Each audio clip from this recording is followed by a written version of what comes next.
You've been trained to plead your case, to overshare your process, to worship authenticity. Pathetic. That isn't power, that's performance. That's how pawns behave. Power is not debate.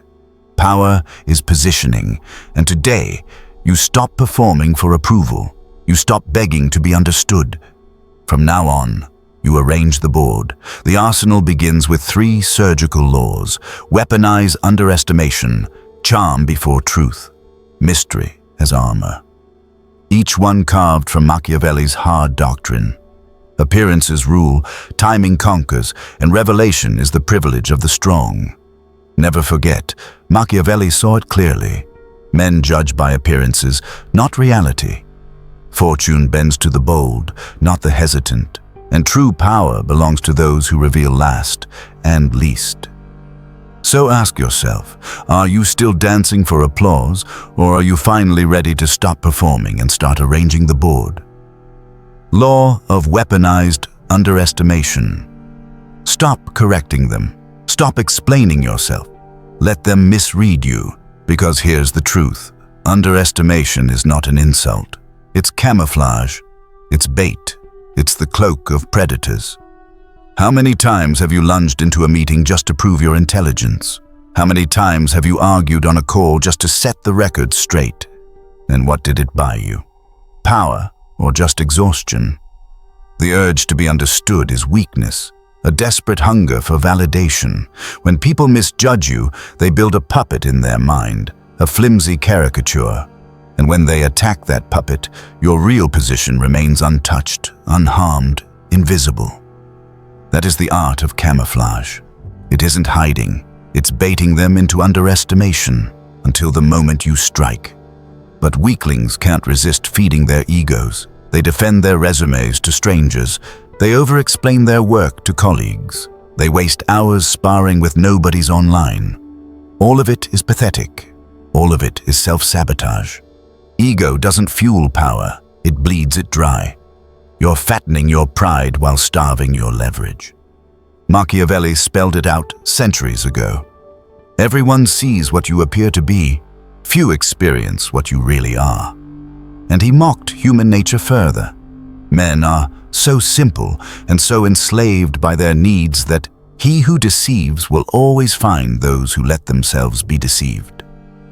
Translation: the herd begs to be fooled. Your only mistake would be correcting them. Think of the fox, claws hidden, patience. Then, at the chosen second, the strike. That is underestimation, a silent snare sprung at your command. In today's world, visibility is surveillance. If they can map you, they can trap you. So let them chart the wrong terrain. Let their intel become your shield. If your boss thinks you're harmless, you gain room to maneuver. If rivals think you're small, you gain time to grow. If peers think you're naive, you gain the luxury of surprise. Invisibility isn't retreat. Invisibility is dominance delayed. So how do you weaponize underestimation? You sharpen silence into a blade. In early rooms, don't vomit 10 points on the table. Drop one razor-edged point. Let silence carve the rest. Stop flexing your resume and your titles. Let results do the speaking, and let time do the flexing. Keep your deadliest asset, a key insight, a connection, a resource, sheathed until the decisive strike. Track what others believe you cannot do.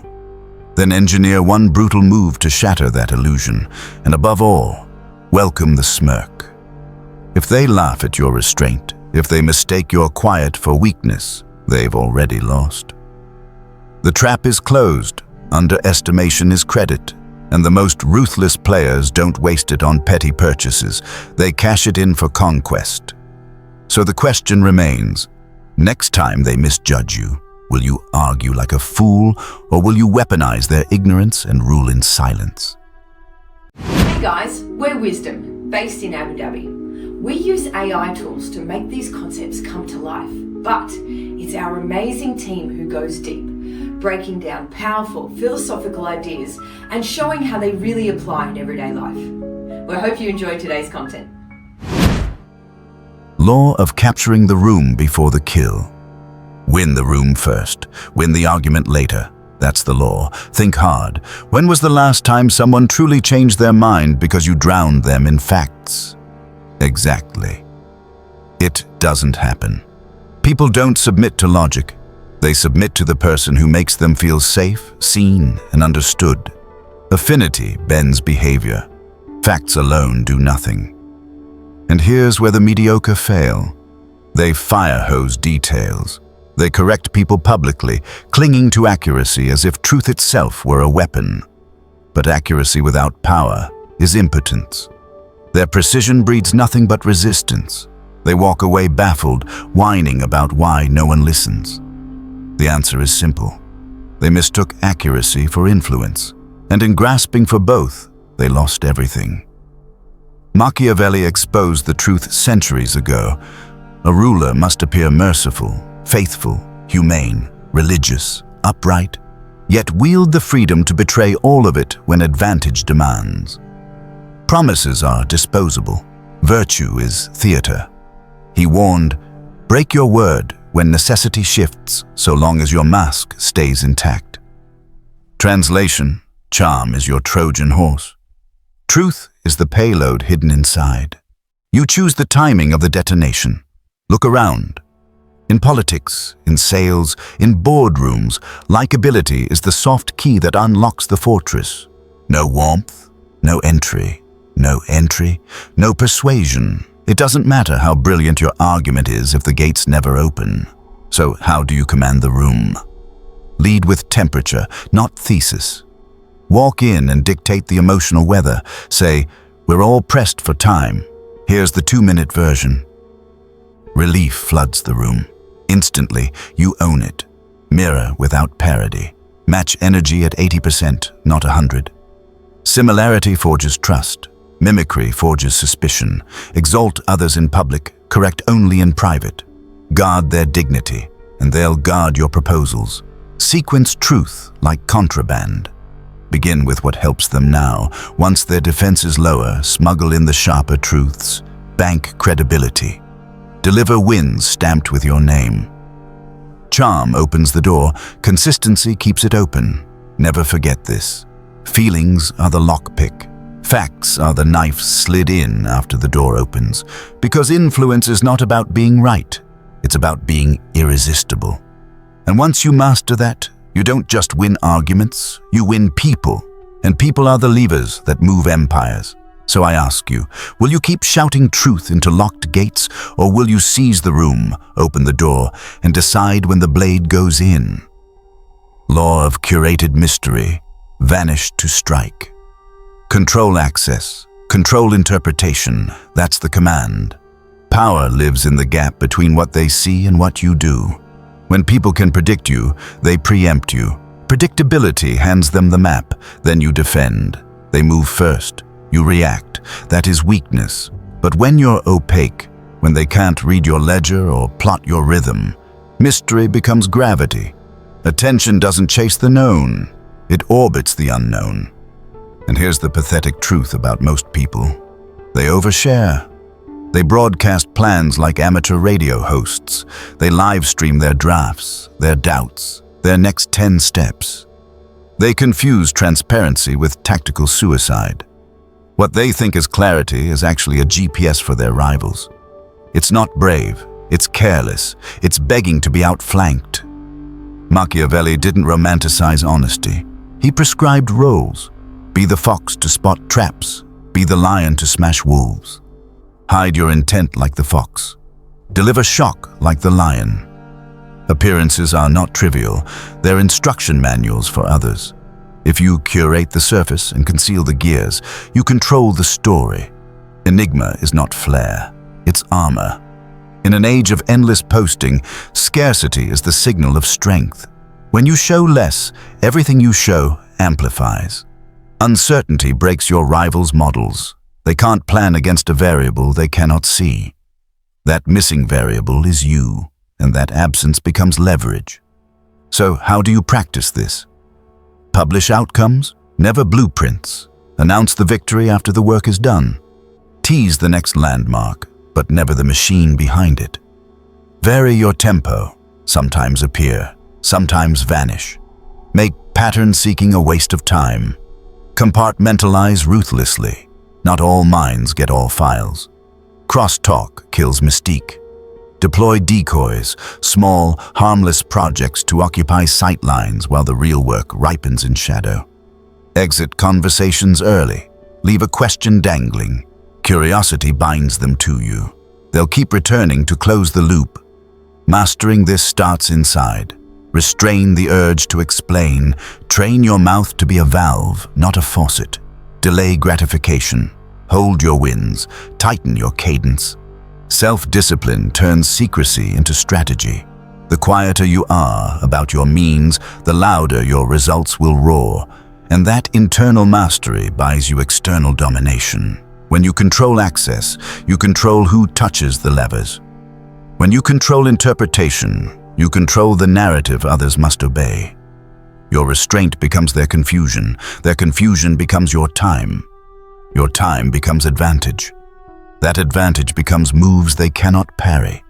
The world then bends, not because they understand you, but because they cannot predict you. Never forget, what they cannot model, they cannot counter. So ask yourself, do they already know your next move, or are they still blindfolded and guessing where you will strike? Law of respect forged in fear. Choose fear when you must. Cultivate respect always. Here's the truth. Love is fickle. Fear is durable. Love clings only in fair weather. Fear survives the storm. People swear they'll stand by you. They'll cheer. They'll admire. Empty promises.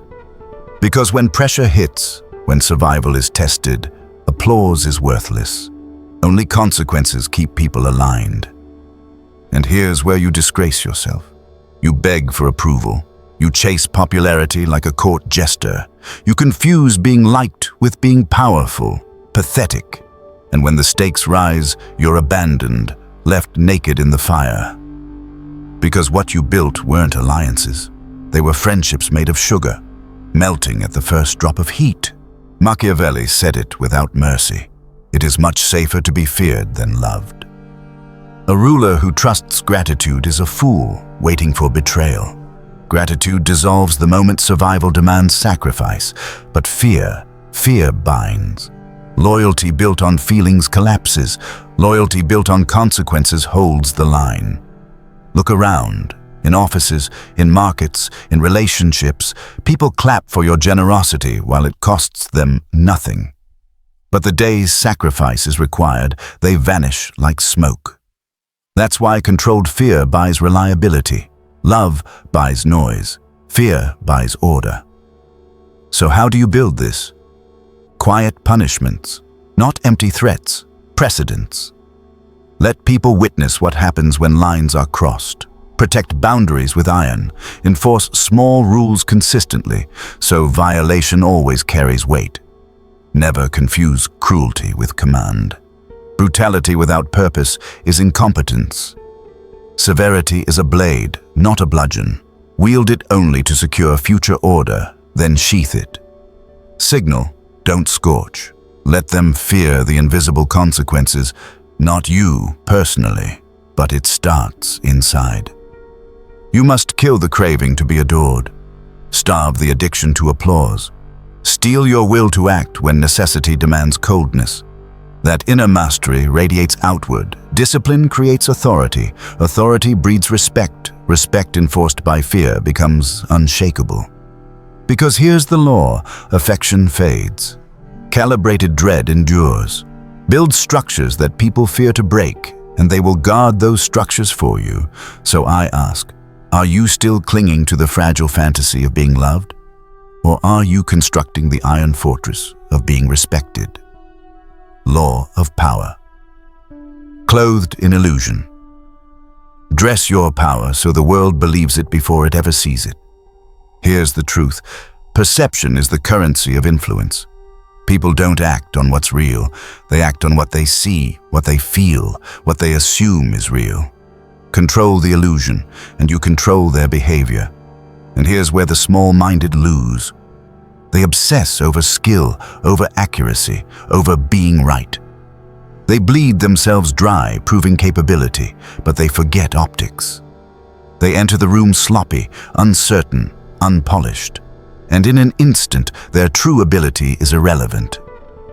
They've already lost, not to weakness of talent, but to weakness of appearance. The audience never saw their blade. They only saw the dull sheath.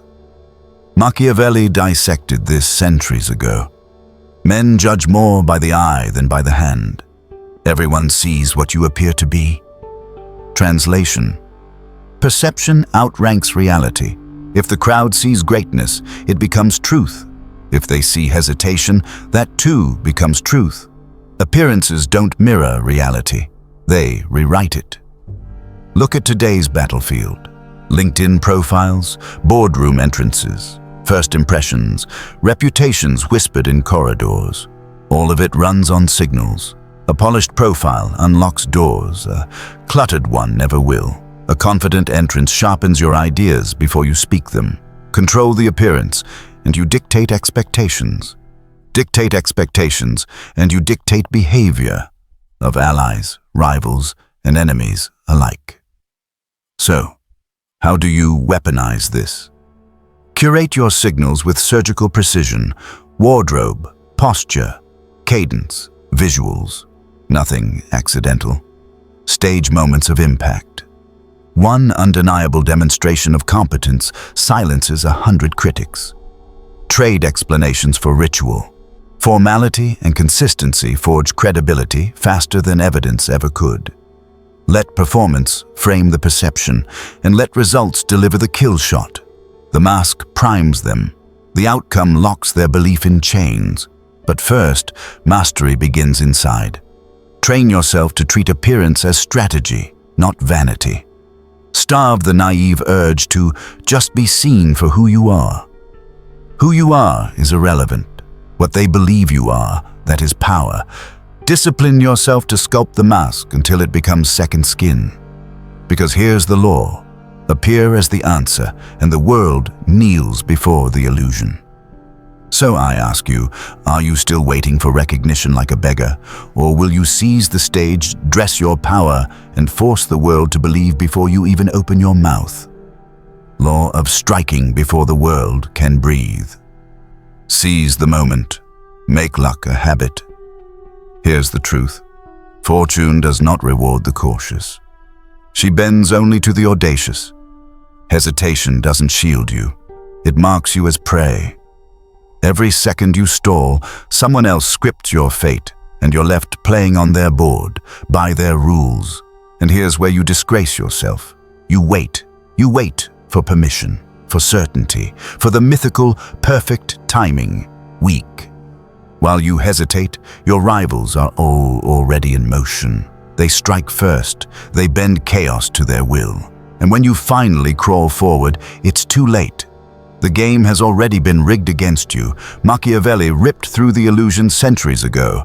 Fortune is a woman, and to master her, one must conquer her by force. Translation: fortune doesn't yield to prayers, patience, or timid calculation. She yields only to those who seize her, violently, without apology.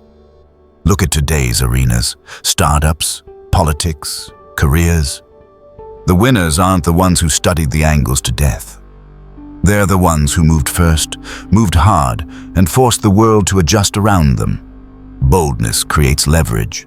Speed rewrites constraints. Decisiveness transforms uncertainty into advantage. So how do you train this? Launch quick strikes, moves small enough to reverse, sharp enough to disrupt. Keep your arsenal ready. Resources positioned, alliances primed, so when an opening cracks, you're the first through. Embrace calculated risk. Fortune punishes paralysis but rewards the one who cuts first, and always sees the narrative. He who moves first also names the meaning. When you define the move, others are trapped reacting to your story, but it begins with mastery of self. Kill the coward's instinct to wait for certainty. Certainty is a luxury gifted only to the bold who acted without it. Discipline your reflexes to strike when others freeze. Train yourself to move while they're still questioning, because here's the law. Fortune obeys the bold. Hesitation is her victim. So ask yourself, are you still waiting for the perfect moment like a servant, or are you ready to create it like a conqueror? Law of alliance forged in blood, not fence-see, sitting. Pick a side, intelligently, and bind power to it. Here's the truth. Standing in the center is not safety, it is exposure. Neutrality doesn't shield you. It paints you as expendable. Both wings see you as a pawn, not a partner. And pawns are sacrificed first. And here's where you disgrace yourself. You whisper excuses. I'll wait. I'll stay out of it. I'll keep my options open. You call it wisdom. It's cowardice. You believe neutrality protects you, but it robs you of trust, loyalty, and leverage. When the battle ends, both victors look at you the same way. Uncommitted, unworthy, unwanted. The fence-sitter has no friends, only predators circling. Machiavelli crushed this illusion centuries ago. It is always better to take sides than to remain neutral. Because victors devour the undecided, winners reward allies, not bystanders. In war, in politics, in power, the neutral is carrion. Look at today's arenas. In offices, in partnerships, in geopolitics. The thriving aren't the neutrals. They're the ones who declared, committed, and cashed the rewards of allegiance. A chosen ally owes you leverage. Neutrality leaves you with nothing when the tide shifts. So how do you play this game? Commit with strategy, not desperation. Choose alliances that expand your reach without chaining you to servitude. Offer real value. Put something at stake so your bond holds weight, but never grovel. Submission is slavery. Bind with mutual interest, not dependence. Always design exits. A smart commitment has contingency routes. Be loyal, but not blind. Anchored, but never entombed. But it begins inside. Kill the coward's addiction to keeping options open. Discipline yourself to choose, to commit, to risk. Power does not belong to the hesitant. It belongs to those who decide and make the world pivot around their decision. Because here's the law. A declared ally with leverage outweighs a neutral shadow with no voice. So ask yourself, when the next battle comes, will you still be hiding in the middle, waiting to be discarded? Or will you have chosen the side that secures your future, your leverage, and your place among the victors? Thanks for spending time with us. If this sparked a new way of thinking, hit like and subscribe to keep the ideas flowing. And don't forget, check the description for the links to the resources and the original books we used today. We'll see you in the next one.